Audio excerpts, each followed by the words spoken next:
Rio, a young monk living in a small village, had always believed that living as a monk would bring him peace. But despite his disciplined routine of prayer, study, and meditation, he felt something missing deep inside, an emptiness that gnawed at his soul. Every day he completed his chores and attended teachings, but the weight of uncertainty and self-doubt never seemed to lift. "Why can't I find peace?" he often asked himself, his heart restless as he looked at the other monks who appeared so calm and content. The more he sought answers, the further peace seemed to slip away. One afternoon, unable to bear the turmoil within, Rio approached Master Sato, an elderly Zen monk whose wisdom was respected by everyone in the village. "Master, I have tried so hard, and yet peace eludes me. What am I doing wrong?"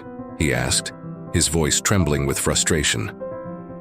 Master Sato, who had been silently gazing at the horizon, turned to him with a knowing smile. "You are not failing, Rio. You are only searching in the wrong place. Peace is not something you find outside yourself, but something you create through your choices. You must take action, not wait for it to come to you." Rio's heart leaped at those words. "Take action?" he repeated, uncertain. Master Sato nodded. "Yes, you must be bold in the choices you make.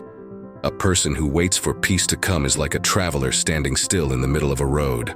Only by walking forward do you meet the destination. Go. Live as though every moment is the most important action you can take."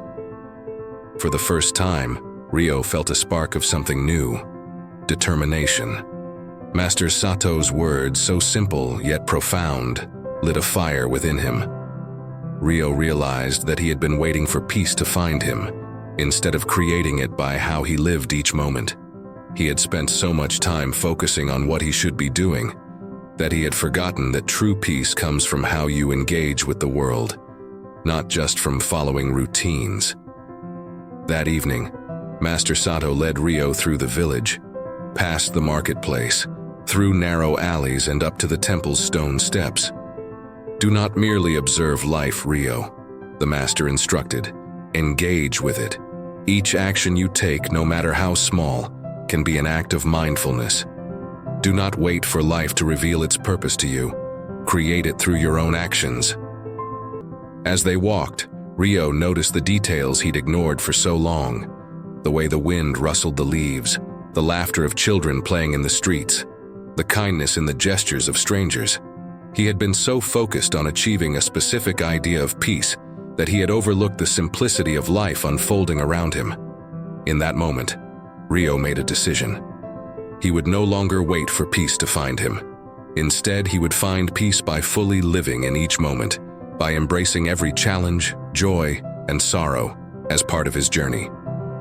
The next morning, Rio woke before dawn. Rather than rushing through his chores, he took his time, giving his full attention to each task. As he swept the temple floor, he felt the rhythm of the broom in his hands and the soft creak of the wooden floor beneath him. With each breath, he focused not on finishing quickly, but on the act of sweeping itself.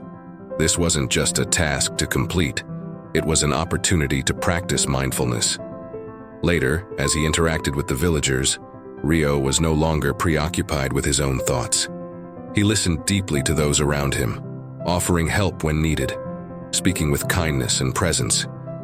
It wasn't about doing the right things or achieving a certain outcome. It was about engaging wholeheartedly in life, without distraction or hesitation. He realized that by fully participating in life, he could create peace in even the most ordinary moments.